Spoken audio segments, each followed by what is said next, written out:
नमस्कार सांग मैंने आज आसते देखा अंजलि हांडीशाल रे आउ गोटे नुआ रेसिपी से पुणी चिंगुड़ी रे तैयारी होबो। तो छोट छोट चिंगुड़ी आना जाइतला आ केमिति रेसिपी कलु चिंगुड़ी रे चिंगुड़ी को बड़ी बनैकी ताकू आंबुल पकेकी आलू टमाटो पड़की खट्टा केमिति प्रस्तुत होला आसन देखिबा। प्रथमे हमर चिंगुड़ी स्वामी आनिथिले तो आमे भल भाबरे सफा करी रखी भल भाबरे ताकू धोई धोई देलु तापरे भजा हो सारा पर एबे कौन करबा ना ताकू भल भाबरे ग्राइंडिंग करदेबा। एठी मु छोट चिंगुड़ी को ग्राइंडिंग जार रे नै एइची एबे ताकू ता देहरे सुखिला लंका आउ कटा पियाज आउ सेथिरे कंचा जीरा आमे दे देबा।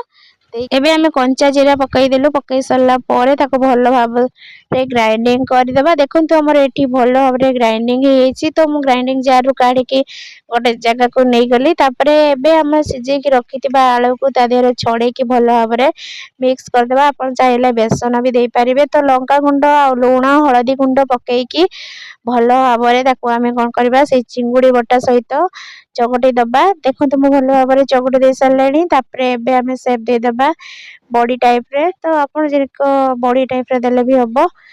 तो मु एठी अल्प टिके तेल देकी भल भाबरे ताको भाजी देली।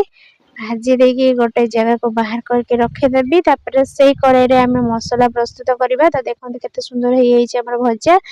तो एबे आमे पियाज आउ लंका भृसंग पत्र कंचा जीरा पकई की भल भाबरे आमे मिक्स कर दे साला परे सेतिरे कट्टा टमाटो पकई की आमे भल भाबरे कसी देबा। कसी दे साला परे ताको जो काटी के रखी देलु आलू सिजा ता देहरे दबा। तापरे आगे प्रथमे मसाला गुंड पकई देबा हळदी गुंड आउ हमर लंका गुंड हळदी गुंड लंका गुंड आमे किछि समय पई कसिबा। कसी साला परे तापरे धनिया गुंड टिके पकई देबा पकई के भल भाबरे कसी देबा। कसी साला परे काटी के रखितिबा आलू को ता देहरे दे देबा। टमाटो भी हमर सिजी आसलानी।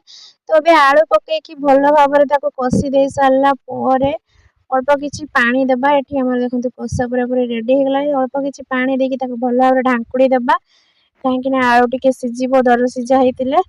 तो एठी आलू सिजिबा पई हमें किछि समय पई छाडी देबा। तापरे आंबुल आलू एबे सिजी गलानी आंबुल टिके चगुटी के पकई देलु। पकई साला परे से जो चिंगुड़ी माछ भजा रखिथिले ताको चुली ऊपर करेई बसई की पकईबेनी ताको तळको नै आसला परे तरकारी को तापरे ता देहरे पकई देबे।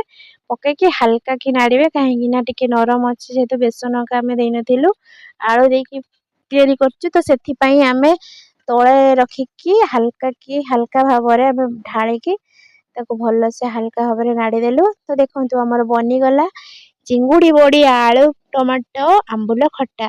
तो आपण मानकु जदि रेसिपी भल लागे ताहले निहाती करिवे और जे प्रोसेस रे कहिजे सेमिति करिवे। करेई रे अल्प तेल देकी चिंगुड़ी बटा को पकेइबे देले